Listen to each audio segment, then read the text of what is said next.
Hey guys, welcome back to another quick and very interesting tutorial.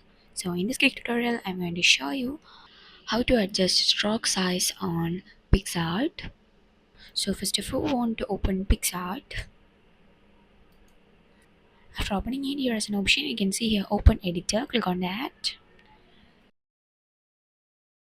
So for adjusting the stroke size, here I'm just going to add an image from here, and I'm just going to add stroke to this image first. So for adding the stroke to this image, here on the top you can see an option called edit, click on that.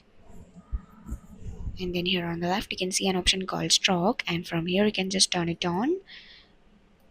Then you can see that you had been added the stroke. So for adjusting the size of the stroke, here on the left you can see an option called size under stroke, and from here you can just adjust it by setting as much as you wanted. And then you can see that you had been adjust the stroke size of an image on Picsart.